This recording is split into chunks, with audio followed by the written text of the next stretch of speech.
Luke Taylor to move the motion. Thank you. I beg to move that this House has considered government support for Thames Water.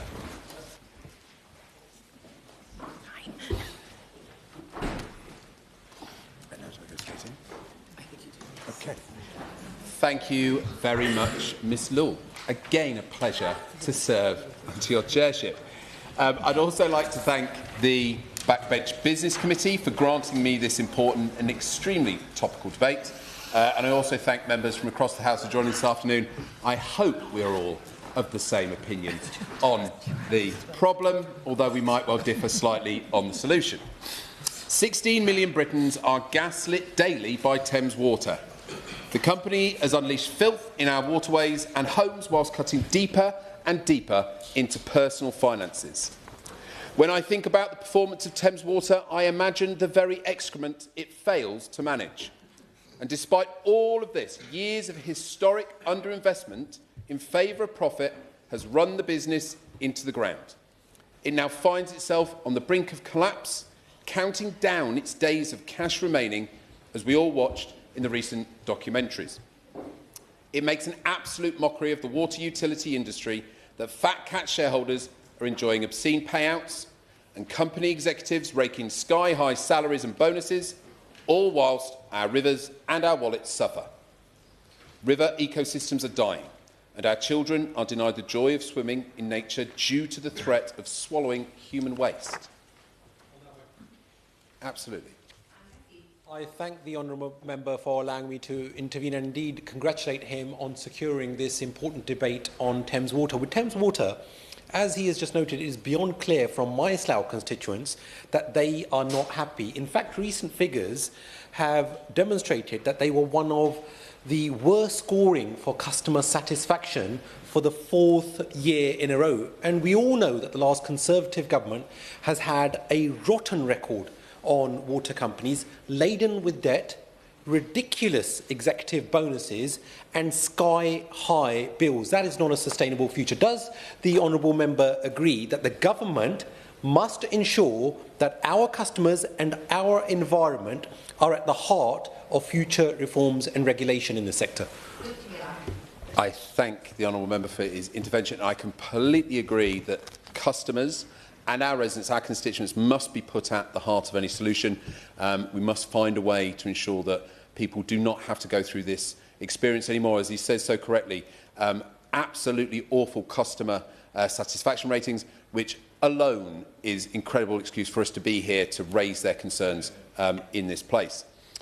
And going beautifully on to the script, just this Tuesday, Thames Water customers were slammed with a 31% hike in their bills in the middle of a cost of living crisis to pay for this utterly appalling service. I say customers lightly, as those unlucky enough to call Thames Water our provider are more like prisoners.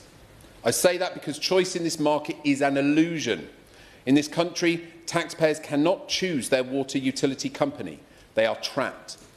This afternoon, I want to make the argument that the only way this government can support Thames Water is by saving itself from itself. On that point, absolutely. I'm very grateful to my honourable friend for securing this debate and for giving way. My constituents in Bristol and Woodstock are fed up of Thames Water providing a poor service and yet continually hiking the charges for it. Constituents like Martin, who lives in Blaydon, whose toilet floods regularly due to a collapsed sewer and now has a tanker parked outside his house 24/7 because Thames Water is so delayed in making the repairs.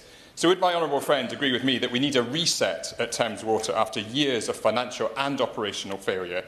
And would he further agree with me that the government is quite wrong to be resisting special administration, which would be the best way to ensure that the financial mismanagement of the past sits rightly with the vulture funds and bondholders and not with future bill payers?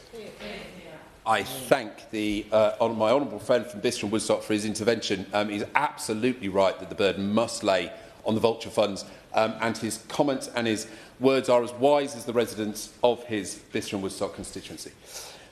We Liberal Democrats have long called for action to reform this lousy company.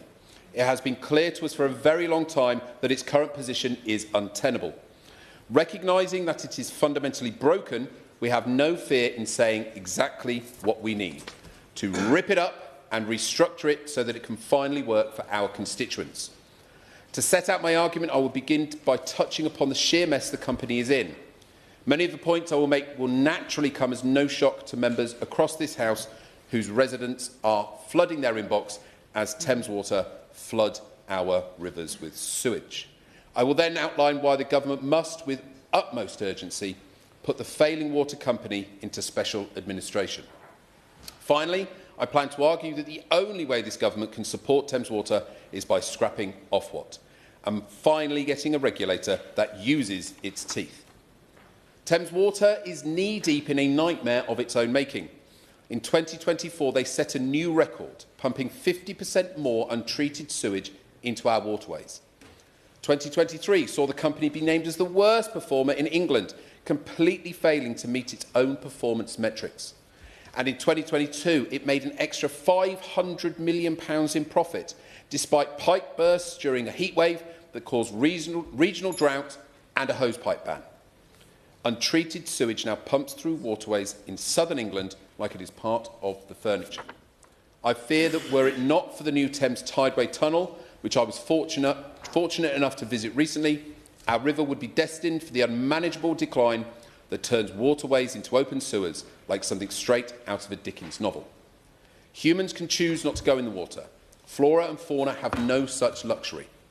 We're advised to not let our dogs swim in the river because they may die from the pollution.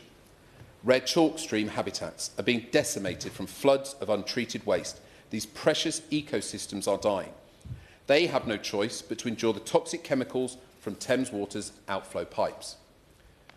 Thames' sewage problems stem from a systemic failure to update its outdated, mostly Victorian infrastructure. High-risk infrastructure is left to ad hoc fixes with zero communication to customers. The company's approach to fixing water facilities in Southwark in London is a prime example of this reckless approach. Last year, their chief executive had the audacity to blame excess storm overflows on climate change. Yes, climate change is real. Yes, it's causing more intense rainfall and more regular storms. But let me ask them, how long have we known about this? Why did Thames not invest annually in their crumbling infrastructure to handle this well-known challenge? Instead of prioritising the environment and local communities, Thames Water chose to line the pockets of its executives, shareholders and vulture funds that owned it. In 2023, it paid £196 million in dividends, and over the last 4 years, £62 million has been paid out to company executives in bonuses. This is at a time when the company is drowning in debt, a debt currently standing at a whopping £19 billion. And startlingly, over 25% of customer water bills are spent on paying interest on the company's debt. That is our money paying for their mistakes. And now we're being told not to worry, that it's all in hand, because KKR, a US private equity group, has been selected as the preferred bidder to take control of Thames. This is not a British company. It has no stake in British communities. We have no reason to believe that a private equity group based in the United States will act as though it has any obligation other than to itself. Northumbrian Water, which KKR has a significant stake in, was responsible for over 40,000 sewage spills in 2024. What will change if it takes over Thames? Enough is enough. The government must step up. Absolutely. I thank the honourable member, and he's making a very, very hard-hitting speech. The water bill rises, which he referred to earlier, the scale of those has left many of my more vulnerable Slough constituents very, very anxious about how they will end up paying those bills. Because while customers struggle, as he has rightly pointed out, we know that over recent years, water companies like Thames Water have pumped record levels of sewage into our rivers, paid millions into bonuses for bosses, and failed to invest adequately in vital infrastructure. Does the honourable member agree that the government must take firm steps to stop this exploitation of the environment and of our people, and that water companies like Thames Water must now step up to the plate to protect the most vulnerable customers? I absolutely agree. I mean, my only fear is the the lack of Thames Water's ability to do that, simply due to the debt pile, simply due to the situation the company finds itself. But his words on behalf of his vulnerable residents are clearly come from a very deep wish of service for them. Now, the government must step up, and it must not support Thames Water, as the somewhat misleading title of this debate would imply. But it must support customers throughout the South by finally doing what has long been necessary.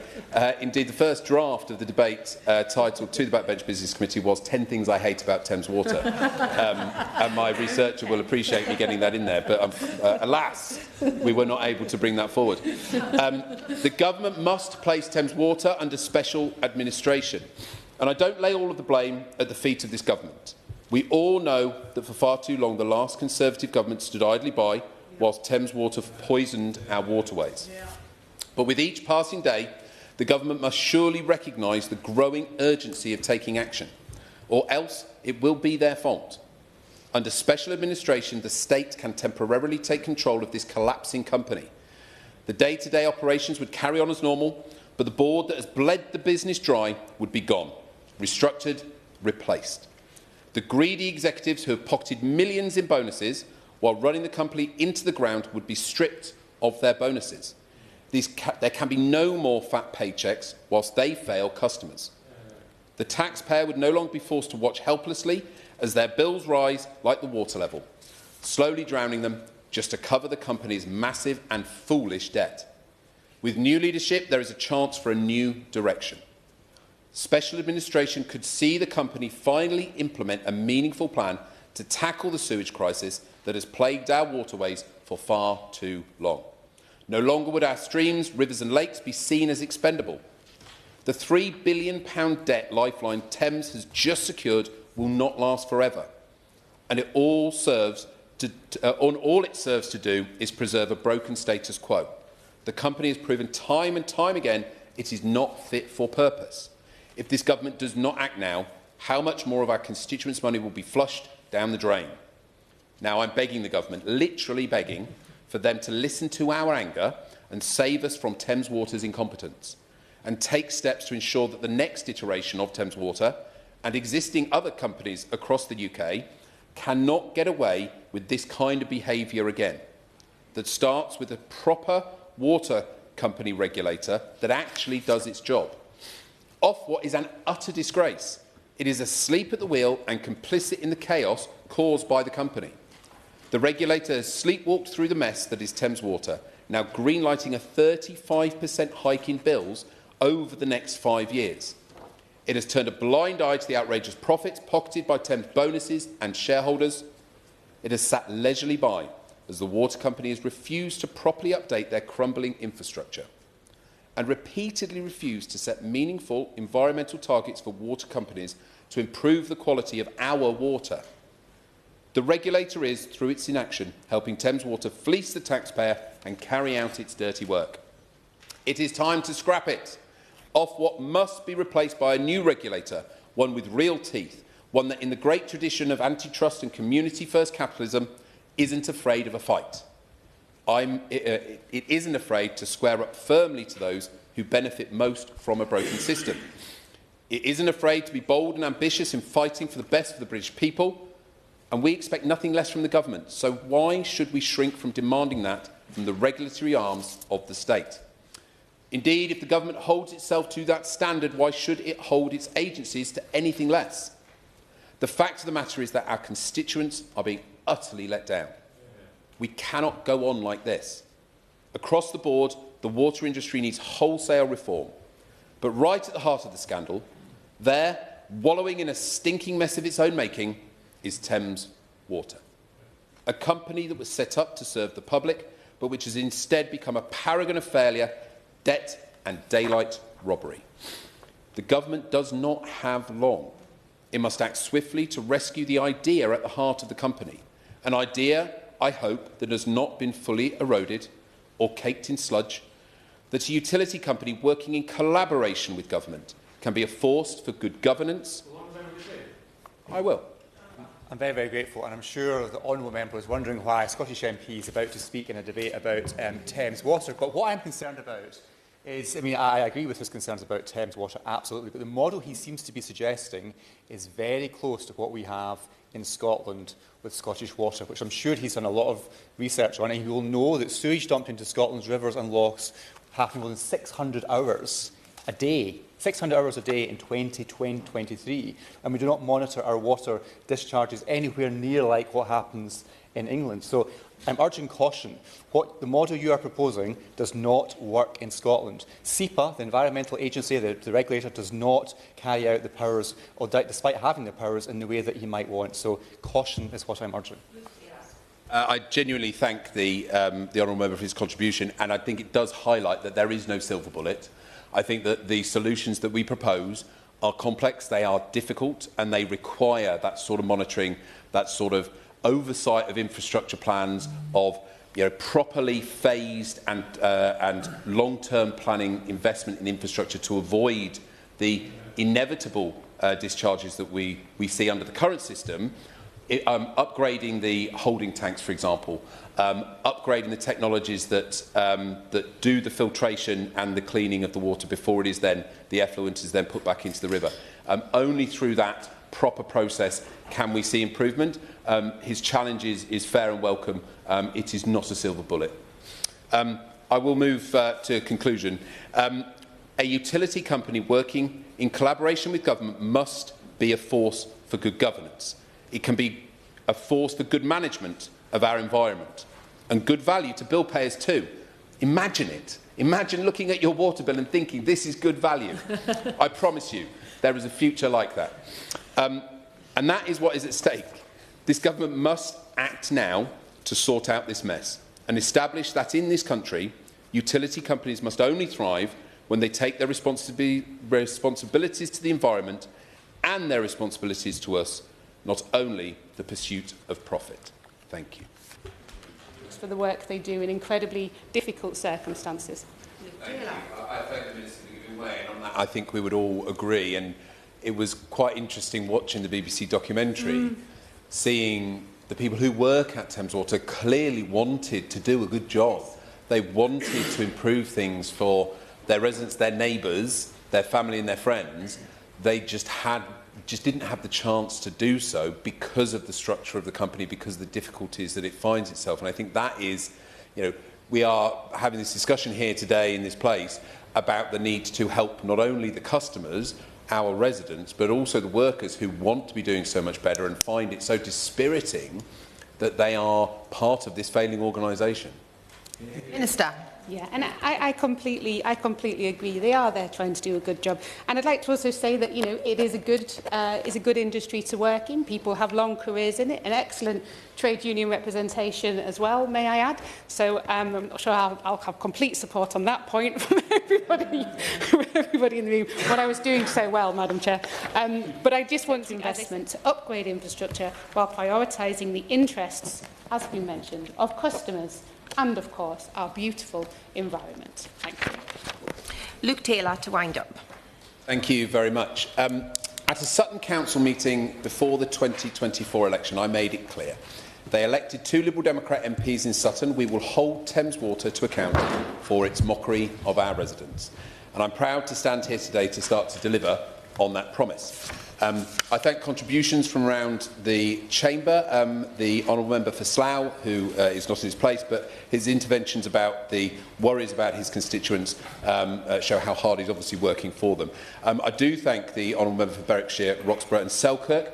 I think he invites me to make a suggestion about the administration in Scotland and how actually nationalising and giving a toy to the SNP might not be the best idea in any circumstances, and maybe a change of administration might be beneficial for all of us.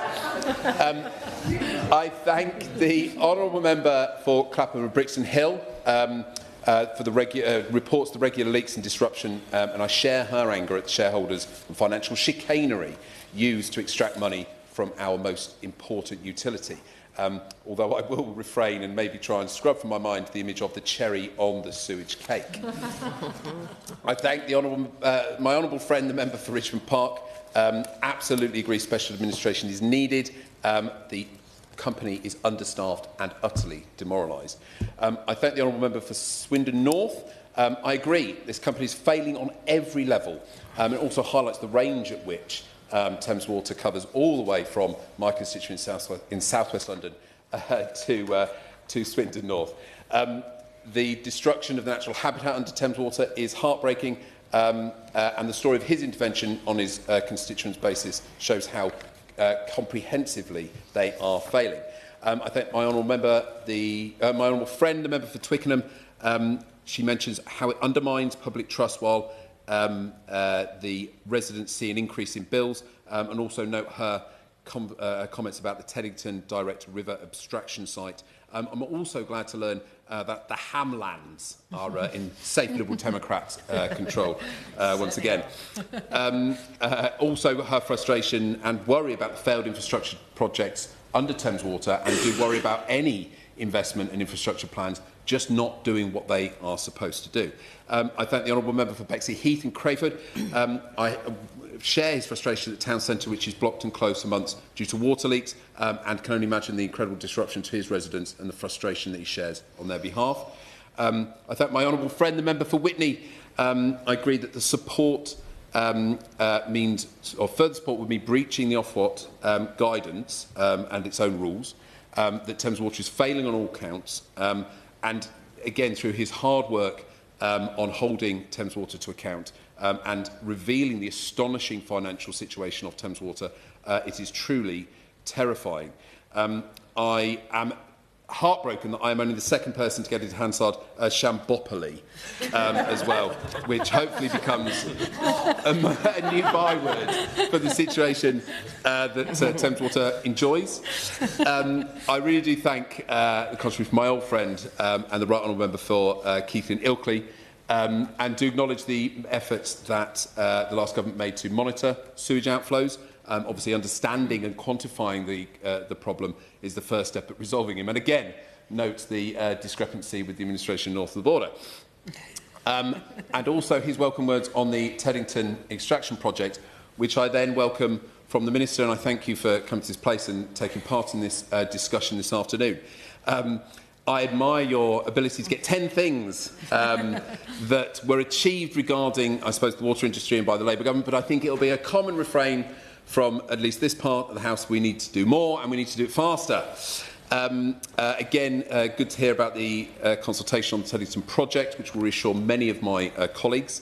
And I welcome the reassurance for residents that whatever happens, their water will still flow and the sewage will still continue to flow. I do question how none of the measures that have been implemented fundamentally change the status quo with Thames Water, and does not put a permanent fix in place. I do recognise that the government's position, the Minister's position, is limited in what they can do. However, special administration, and we do understand that special administration is surely the last throw of the dice to save Thames Water, and I would question, and again repeat the query from around the chamber: if not now, when? Thank you. The question is that this House has considered government support for Thames Water. As many of that opinion say aye. Aye. Of the contrary, no. I think the ayes have it. Order, order. The sitting stands adjourned.